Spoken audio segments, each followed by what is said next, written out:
այսօր լրատվամիջոցի այսպես տեղեկություն տարածվեց, որ Հայաստանը Եվրամիությունից օգնություն է խնդրել ընտրություններին արտաքին միջամտությունը կանխելու համար, այդպես Ռուսաստանի նկատի ունենալով։ Արդյոք նման բան կա եւ Եվրամիությունից Հայաստանը փաստորեն օգնություն է խնդրել հիբրիդային այսպես կոչված պատերազմի դեմ պայքարի համար։ Եթե անկեղծ ես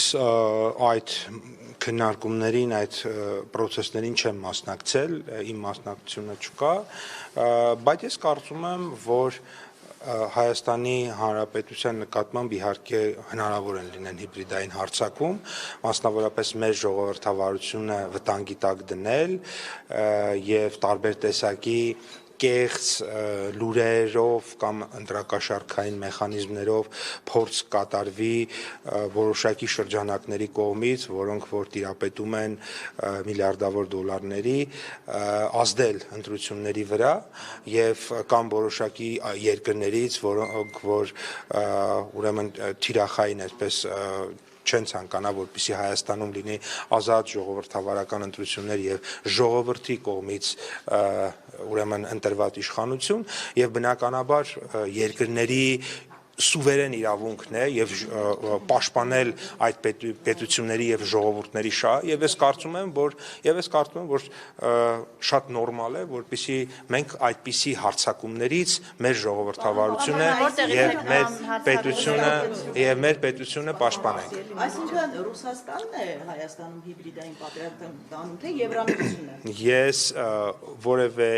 երկրի կամ տարածաշրջանի անուն չտվեցի, ցանկացած երկիր կամ տարածաշրջան, ցանկացած անձ կլինի դա տարբեր նախկին պաշտոնյա, օլիգարխ, այլ երկրի, թե որևէ այլ, էական չի ինձ համար։ Եթե նա փորձի ազդել Հայաստանի Հանրապետությունների ընտրությունների վրա կեղծիքների, փողի, ընտրակաշարքի, կեղծ լուրեր տարածելու, տարբեր տեսակի ընդհանրապես ժողովրդավարության վրա տարբեր հարձակումներով, ես կարծում եմ, որ ոչ միայն ժողովրդավարության իրավունքն է, այլ ժողովրդավարության պարտավորությունն է պաշտպանել իրեն եւ ժողովրդավարությունը դրա համար պետք է ունենա այո փող, դրա համար պետք է ունենա անհրաժեշտ ուժ, պետք է ունենա գիտելիքներ եւ անհրաժեշտ ժամանակին գործի կտրուկ եւ հատուկ։ Իսկ այդ հարցում Հայաստանը ունի Եվրամիության աջակցության կարիքը այդ պայքարում։ Ես կարծում եմ, որ Եվրամիության երկրներում ժողովրդավարության փորձը եւ պատմությունը եւ տարբեր տեսակի հիբրիդային հարձակումներից այդ իրենց հաջողված փորձը կարելի է կիրառել, որովհետեւ իսկ ով է ասել, որ եվրոպական երկրներում ժողովրդավարությունը այդպես մի օր որոշել են, որ պետք է լինեն ժողովրդավար ու բոլորով դարձել են ժողովրդավար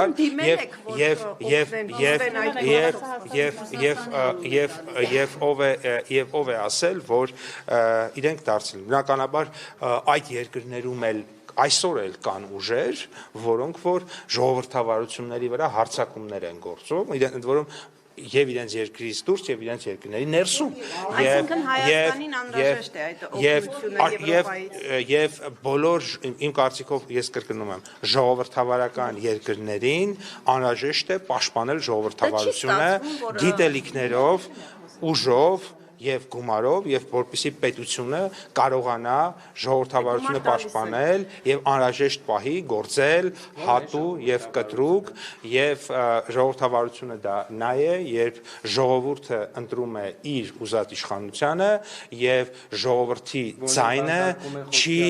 կեղծում եւ ժողովրդի ձայնը չի կեղծվում եւ այն ուժը,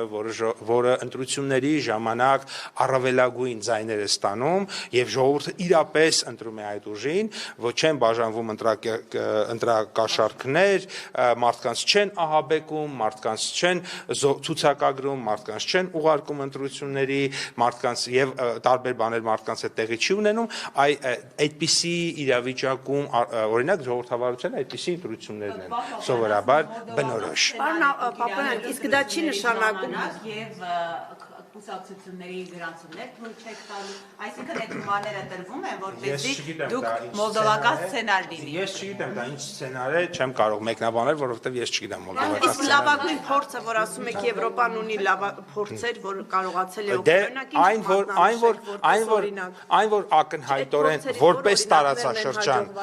այն որ որպես տարածաշրջան, ես կարծում եմ, եթե ոչ մեկ չի վիճի, որ մեծ հաշվով Եվրոպան որպես տարածաշրջան ամենաժողովրդավարական տարածաշրջանն է, այսինքն գլոբալ առումով ամենակիչ ընտրությունները կեղծվում են եվրոպական տարածքում, եվրոպական միջավայրում եւ իրենք աջակցել են եւ հաջողված փորձում են։ Եթե իրենք ստեղծել են ժողովրդավարությունը եւ պահել են ու շարունակում են պահել, դա ենթադրում է, որ իրենք ունեն որոշակի գիտելիքներ եւ մեխանիզմներ, որոնք որ հնարավորություն են տալիս ժողովրդավարությանը ինքն իրեն պաշտպանել։ Ես դες մեկ օրինակ բերեմ։ Տեսեք, մեկ օրինակ բերեմ, տեսեք, հա, օրինակ ժողովրդավարությունը երբ որ չկարողացավ իրեն պահպանել, ասենք Վայմարյան հանրապետությունում, Գերմանիայում ինչ տեղի ունեցավ, դա արդյունքում օրինակ Հիտլերը եկավ իշխանության։ Սա այն է, երբ որ ժողովրդավարությունը իրեն չի կարողանում պաշտպանել, ինչեր կարող են օրինակ տեղի ունենալ։ Հետևաբար ժողովրդավարությունը ինքը Եվրոպայում էլ են սովորել, ինչպես պաշտպանել ժողովրդավարությունը։ Օրինակ Պապյանը Վրաստանում օրինակ ձեր իշխանության բոլոր այն վատ արարքների վրա, որի ժամանակ նախին իշխանությունների ժամանակ աղմկում էին, ակցիաներ էին անում, իսկ ձեր դեպքում Եվրոպան կարծեք թե աչքերը փակ է, ակաժները փակ է, ոչ խոսում են, ոչ բարձրաձայնում են բռնությունների, կալանավորումների հետ կապված։ Դուք անգամ հասարակական կազմակերպություններն են հա, տեսեք, երկու տարբեր կարծիք։ Դուք ասում եք, որ եվրոպացիները աչք են փակում, իսկ դուք ասեցիք, որ անգամ եվրոպական հասարակական հիմա արձագանքում են, թե չեն արձագանքում, սա մեկ, երկրորդը, ես կարծում եմ, որ արձագանքելու համար հիմք է պետք, երբ որ որևէ մարդ օրինակ, որևէ մարդու ապօրինի են ենթադրենք բանտարկում, բնականաբար շատ նորմալ է, որ արձագանքեն, իսկ որևէ մարդու երբ որ հիմնավոր են բանտարկում, բնականաբար ինչ արձագանք է այդ դեպքում, իսկ ուրեմն իմ կարծիքով, դա իմ կարծիքն է, առավել քան հիմքեր եղել են, որովհետև երբ որ ես տեսնում եմ օրինակ հայտարարությունները եւ այլն, դրանք եւ դրանք համեմատում եմ մեր քրեական օրենսգրքի համապատասխան հոդվածների հետ, ես տեսնում եմ, որ ապօրինություն երևի թե կլիներ հակառակը։ Ժողովրդավարական է եկեղեցուց քաղաքացու բերանը փակելով ուժային կառույցի ներկայացուցիչները դուրս հանեն։ Ես կարծում եմ ժողովրդավարությունը այն իրավիճակն է, երբ որ օրինակ միտեղ 1000 հոգի հավաքվում են, օրինակ մեկը չի կարող գալ եւ իր կամքը պարտադրել 1000-ին։ Ավտորիտարիզմը, կներեք, ներողություն, ավտորիտարիզմը ձեր ասածն է։ Ավտորիտարիզմը սա է, երբ որ 1000 հոգի օրինակ պատարագի են մասնակցում, մեկը գալիս է եւ իր կամքը թելադրում է այդ 1000 հոգուն, խանգարում է պատարագը, խանգարում է մարդկանց եւ այլն։ Ժողովրդավարությունը ասում է, որ այդ ժամանակ պետքա այդ մարդուն ուղեկցես դուրս, ինչպես արվում է, որպեսզի մնացած 1000 հոգու, 2000 հոգու, 5000 հոգու շահերը պաշտպանվեն։ Ցանկացած պարագայում, երբ որ օրինակ հիմա մենք օրինակ ենթադրենք ունենք մարդիկ, որոնք որ ինչ որ հանցանքների համար դատապարտված են, ասենք օրինակ մարդ հասպանել։ Ինչի է դատապարտվել, որովհետև հանրության շահը ավելի կարևոր է, քան այդ մեկ անձի շահը։ Նույն բանն է, հանրության շահը։ Հիմա դուք կներեք, օրինակ կարող է որևէ մեկին հարմար լինի, կներեք էլի, իր բնական կարիքները օրինակ ճանապարհի մեջտեղում հոգի։ Հիմա պետությունը պետքա գործի այդ դեպքում, թե չէ, որ ինչն է կարևոր, մնացած 1 միլիոն մարդու հանրային շահը, թե այդ մեկի իր մտքով անցածը։ Պետությունը այդ դեպքում, կներեք, ոստիկանությունը այդ դեպքում գնում է այդ մարդուն, ասում որ դու sense բան չես կարող ուղեկցում է այնտեղ, որտեղ դրա համար նախատեսված է, մի հատ էլ տուգանում է, որովհետև չնայած այն հանգամանքին, որ այդ մարդու իրավունքները կարող է ինչ որ չափով այդ պահին, կներեք, դուք ինձ խանգարում եք, այդ մարդու որովհետև նույն բանն է տեղի ունենում։ Ինչի՞ չի հեռացում, երբ որ մեկ այլ քաղաքացի ասում է Կտրիչ Ներսիսյանը պետք է հեռանա։ Ինչի՞ չի հեռացվում այդ քաղաքացին։ Ուրեմն ես բազմաթիվ պատարագների, հատկապես վերջին շրջանում 3 պատարագի բացակայել եմ, մնացած պատարագներին մասնակցել եմ եւ լսել եմ աղմուկ միայն ես կարևոր նաև բան ասեմ միայն կազմակերպված մարդկանց կողմից ավելին ասեմ Ուրեմն սիրելի հայրենակիցներ, խորանի կողքը սովորաբար մեր ընդդիմադիր շատ սիրելի լրագրողները գալիս են, իրենք շատ լավ գիտեն, թե երբ է լինելու աղմուկը։ Ուրեմն ինչ որ պայսից իրենք կանգնած են, ոչ մի բան չեն անում, հետո ինչ որ պայի բոլորը հանում են իրենց ուրեմն հեռախոսների տեսախցիկները միացնում են, ու այդ արդեն գիտենք, էլի շուտով սկսելու է աղմուկը։ Եվ մոտավորապես 1 րոպե հետո մի աղմուկ, մի աղաղակ, եւ երբ որ այդ թամաշան ավարտվում է, մեր լրագրողները անջատում են իրենց հեռախոսները մի մասը եւ հիմնականում պատարակը թողած գնում են ահա սա է մեր ահա այս ամեն ինչը կազմակերպված նրա համար է որ ձեզ ցույց տան այս հիբրիդային հարձակումը դա է այդ դրա համար է պետք բանա գիտելիքներ եւ այլն որպիսի մենք թույլ չտանք որպիսի որոշ լրատվամիջոցներ կարողանան ձեզ կտոր առանձին իրենց համար սարքած իրենց կողմից սարքած կտորները այնպես մատուցեն թե ձեզ թվա թե այդտեղ մի ահասարցուկ իրավիճակ է։ Ես հարց կարող եմ Իսկ թեման ի՞նչն է որ շեղվեցի։ Իսկ թեման ի՞նչն է որ շեղվեցի։ Պարոն Պապոյան, դուք ասացիք, որ այդ փորձը կարող է օգտակար լինել։ Հիմա այդ փորձի փոխանակման համար Հայաստանը օրինակ քննարկումներ կամ բանակցություններ ունի եվրոպական կողմի հետ։ Ես սկզբում ասացի, որ ես այդպիսի քննարկումների չեմ մասնակցում, հետեւաբար չեմ կարող հաստատել կամ մերժել, բայց ես ասացի, որ այդպիսի որպես դիրքորոշում, որպես process ես նորմալ եմ համարում։ Եթե անգամ չկա, նորմալ կհամարեմ, որ լինի, եթե կա, էլի նորմալ եմ։ Իսկ դա չի լինի օրինակ միջամտություն Հայաստանի ներքին Այլ Եմեն միջամտություն։ Ոչ, որովհետև տեսեք, նախ ինչ նկատի ունենք միջամտություն ասելով։ Եթե մոտավորապես այսպես է իրավիճակը, եթե ինչ որ մեկը եկել է ձեզ ծեծի ու դուք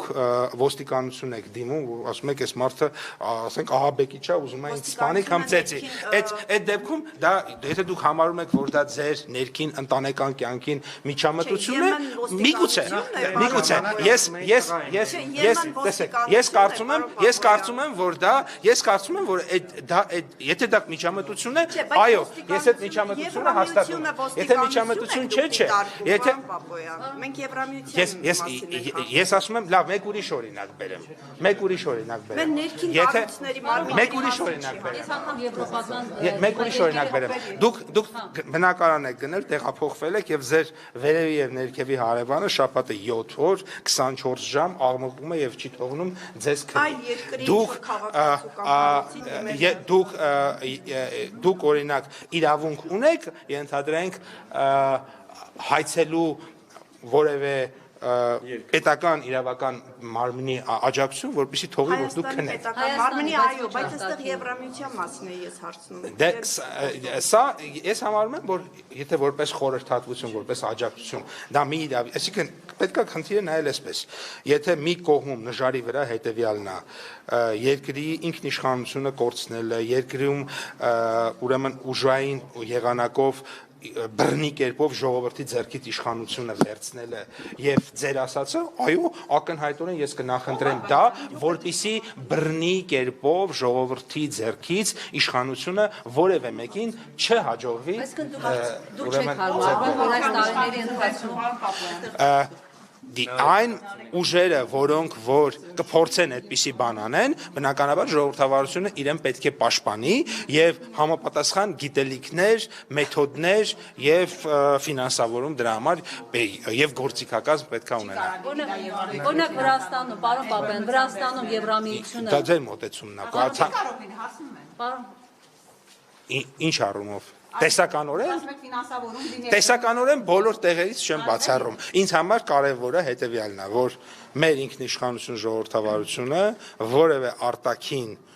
ուժից չվնասվի։ Այսինքն այստեղ իմ համար էական չի, իսկ ցանկացած արտաքին ուժ, որը կուզենա մեր երկրում ժողովրդավարությունը եւ ժողովրդի ձեռքից իշխանությունը խլել, ինչ տարբերություն իմ համար ինքը որտեղից է։ Իմ համար մեկ է։ Հիմա Եվրամիությունը ոչ մի ձև չի հարմարվում Վրաստանի գործող իշխանությունների ընտրությամբ եւ գիտենք նաեւ Ես չեմ ուզում մտնել մատի եւ մատանու արանքը։ Ես ինչ գործ ունեմ Եվրամիության եւ Վրաստանի հարաբերությունների հետ։ Ես ասում եմ Վրաստանի իշխանությունների հետ ակտիվ աշխատում եք։ Ես մատի եւ մատանու արանքը բացարձակ չեմ ուզում մտնեմ։ Եվրամիության եւ Վրաստանի հարաբերությունները թողենք Եվրամիության եւ Վրաստանի ժողովրդին։ Ադրբեջանական նավթամթերքի Հայաստան ներկրման օրակարգից բանակցությունների շնորհություններ կան, պարոն։ Այն ինչ որ հաստատել եմ ես ազատությանը, այս բանը ավել բան չկա, եթե լինի առևտրային գաղտնիք, չեմ կարող ասել։ Այսինքն ներողություն, ընկերությունը ապրանք է ներկրում Ես դա իրանցից հարցրեք բոլոր ընկերություններին, թող իրանք հաստատեն կամ չէ։ Ես դրա դիմավորել եք, որ ընկերություններ բերել։ Դրա մասին մենք պարզաբանել ենք Բաղրամյանի ալերաղաց, բայց շարունակվում է, ճանապարհին կա, Երկրորդ խմբականակը։ Երկրորդը եկել է, դե գիտեք դրա մասին, ճանապարհին հիմա նոր խմբականակներ կան։ Որտեղ էլի նույն Կգա ես տոննաներով կհրապարակեմ։ Այս պայն դրանից ավել չեմ կարող ասել։ Երբ որ գա դրա մասին, այո, կգնամ կդիմավորեմ։ Նավթամթերքը որպես մինչև այս պահը ցորենից բացի Հայաստան-Ադրբեջանով ինչ էր ներկրվել կա։ Հայաստան-Ադրբեջանով Ադրբեջանի տարածքով։ Հա, երկաթուղով իմ տեղեկությունները միայն ցորեն։ Իսկ բանակցություններ բացի նավթամթերքից ուրիշ ինչ որ ապրանք տեսակներ կան։ Ինչպես քննարկել ենք, դա հնարավորությունը կա բաց է, բայց բանը ավելի էսպային ավելի արդյունավետ է համարվում ցամաքային արտահանումը։ Այնտեղ նկատի ունենք այդ ավելի անվտանգ է ապակե շշերի տեղափոխման համար, ու բիզնեսը համարում է, որ կոնյակի արտահանման համար շշալցված տարբերակը ավելի ցամաքային Վրաստանով ավելի այս պահին գոնե ավելի նպատակարար է, բայց այդ հարցը քննարկվել։ Պարոն Պապյան, Եվրամիության անդամակցության հայտ, այսպես ասած, որտեղ կարծես թե եվրոպացիք շտապում են, որ այդ հայտը ներկայացվի, ինչ մտադրություն կար եւ ինչպես գիտենք, նորից Օվերչուկ ասել է, որ անհամատեղել է ԵԱՏՄ եւ Եվրամիություն այս մասով ինչ կա, այսինքն անդամակցության հայտ Հայաստանը պատրաստում է, որ պետք է ներկայացնի, թե դեռ այդ օրենսդրությունը Ես կարծում եմ ձեր հարցը ԱԳՆ-ին պետք է ուղղակի ես այդ հարցով չեմ զբաղվում։ Երեք Նարեկ Կարապետյանը ձեզ էր արձագանքել նաև իբրևս մյուս Դե ես արձագանքել եմ, ես կարծում եմ, որ բավարար արձագանքել եմ, շատ բավարար եւ իհարկե հասկանում եմ մեր լրատվամիջոցների կողմնակալ մոտեցումը, երբ որ Նարեկ Կարապետյանի ուրեմն հոլովակը դուք ձեր էջերում դնում եք ձեր կայքերի, բայց Գևորգ Պապոյանի պատասխանը երբեք չեք դնում։ Ես հիմա ուղիղ ասում եմ, դա ձեր ընտրությունն է, ես արդեն բավարար չափով անդրադարձել եմ դրան եւ եթե ես հպարտ եմ իմ կենսագրությամբ, ես հպարտ եմ, որ ծնվել եմ մի ընտանիքում, դասախոսի եւ ուսուցչի ընտանիքում եւ այո, լավ եմ սովորել, ես քիչ առաջ էլ ասացի, 5-ով եմ սովորել, այդ թվում ինձ 5 նշանակողներից մեկն էլ պարոն Ավետիսյանն է, ուրեմն կներեք շարունակեմ, ես լավ եմ սովորել եւ դրա հետևանքով աշխատել եմ ուրեմն տարբեր զուգահեռ ամբողջ կյանքում եւ դասախոսական աշխատանքով մասնավոր պետական, այո, սկսել եմ ներքևից, մարքեթինգի մասնագետ, բաժնի պետ, փոխտնօրեն, հետո падգամավոր, հետո մշտական հանձնաժողովի նախագահ եւ նախարար եւ այո, այնպես չի եղել, որ ծնվել եմ մեծացել եմ, ծնվել եմ, հաց եմ կերել, հետո էլի եմ հաց կերել, կներեք, ասեմ, ես եւ ի տարբերություն ձեր նշած անձի, պարզապես չեմ ծնվել, հաց չեմ կերել, էլի հաց չեմ կերել ու միանգամից գործարանի տնօրեն չեմ դարձել։ Հիմա էդ այդ մարդու բախտն է, որից ոչ մեկս չունի իմիջայլոց, այդ առանձնահատուկ բան է։ Ագրությունը սկսում է 2018-ից։ 4-րդ կարգի ցորենի հարցը վերջապես եղավ։ 4-րդ կարգի ցորենը չի եղել է 3-րդ կարգի ցորեն, բոլորս այդ հարցը կերել ենք, այդ 2000 տոննա ցորենը սիրելի հայրենակիցներ, դա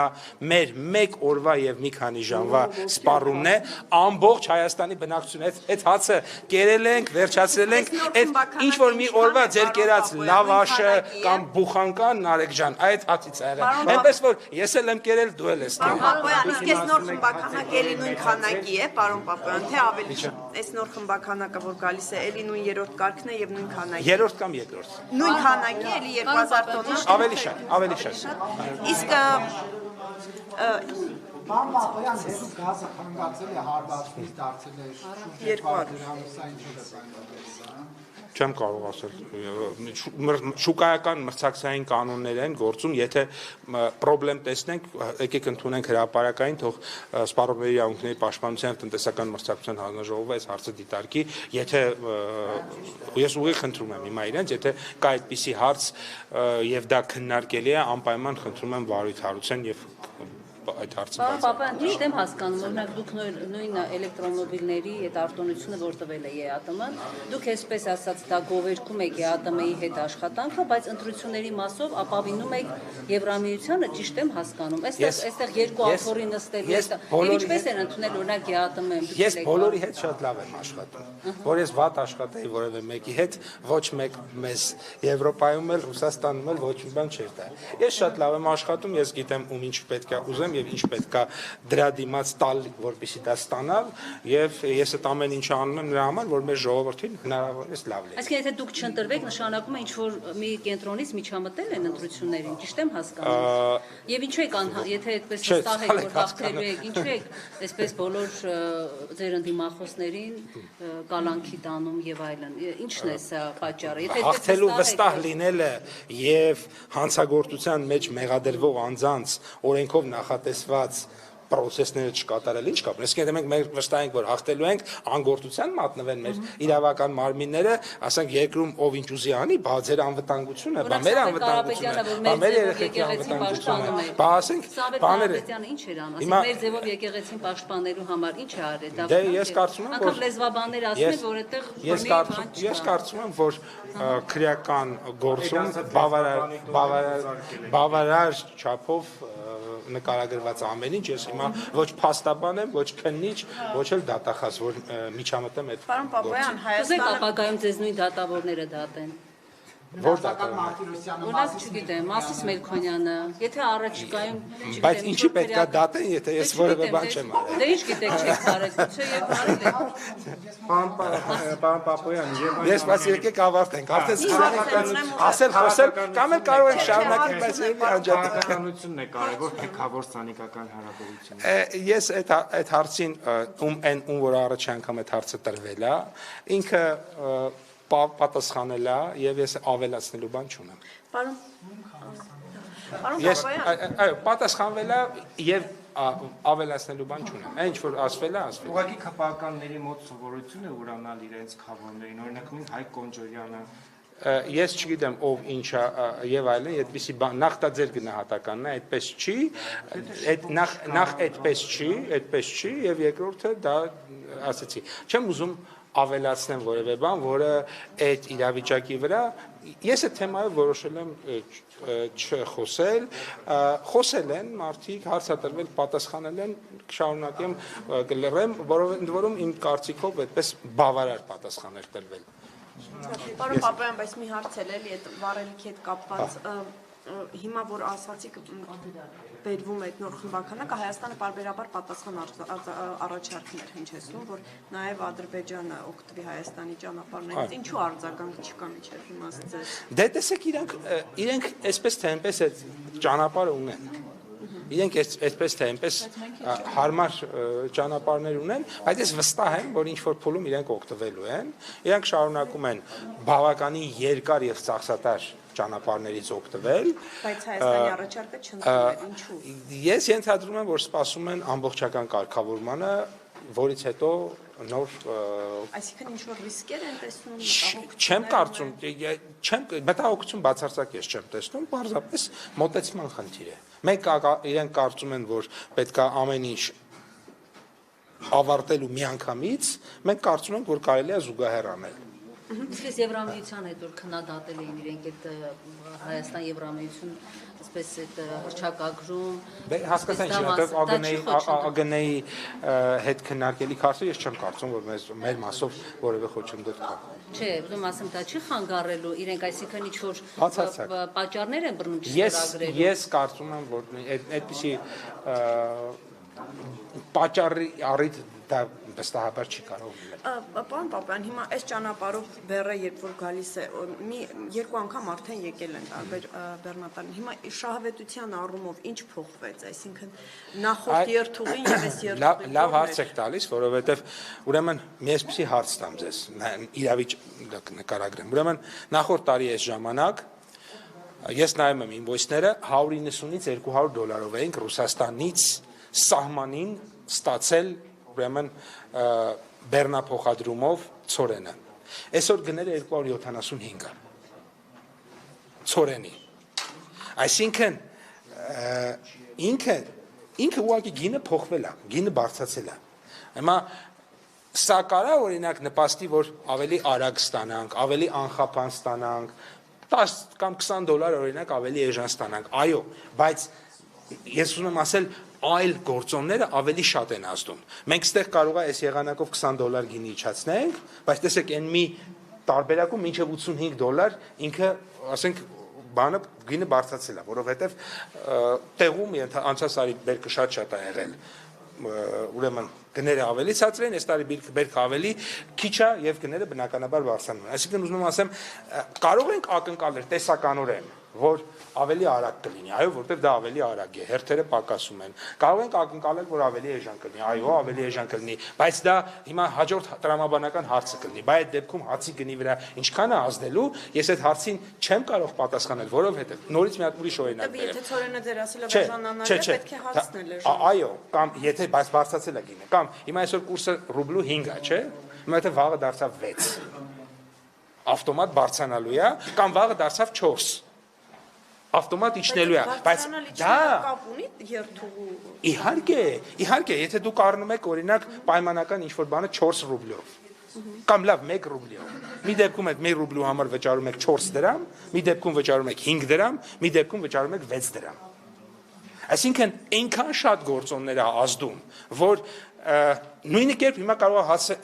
մեկ այլ գործոնի պատճառով գինը իջնի, բայց սխալ կլինի պնդումը, ես ասեմ, այդ տեսեք, դա միայն երկաթուղու շնորհքն էր։ Այնքան բազմաթիվ գործոններ կա։ Իսկ մարդիկ ոնց են դա զգալու, այդ փոփոխությունը, մարդիկ, քաղաքացիները ոնց են զգալու, այդ ոնց է դուք ասում եք դա ապաշրջափակ։ Ես ասեցի, պայմանային անվտանգություն կա, ընդհանուր առմամբ գների էժանացման վրա այդ մի գործոնով դրական ազդեցություն, արագություններ, բեռնափոխադրումների։ Հիմա օրինակ, մենք դեպք ենք ունեցել, Լարսը փակվել է, որովհետև ջնաբուկ կամ սելավ։ Մենք ինչ ենք անում, գնում ենք մեր պահուստային ցորենը, սկսում ենք օգտագործել։ Հակառակ դեպքում երկրում հաց չի լինի։ Դրա համար մենք ունենք պահուստային միջոց։ Հիմա այդ դեպքում մենք այդ պահուստի ներ չենք գնա, բա որ լավ ամսով չվերանորոգեն, ինչ ենք ունենալու։ Հիմա այդ դեպքում փակվեց, այլընտրանքային ճանապարհ կա։ Էսա, այսինքն այդ այնքան բազմաշերտ հարց եք տալիս, որ բազմաթիվ գործոններ դրա վրա ազդում են։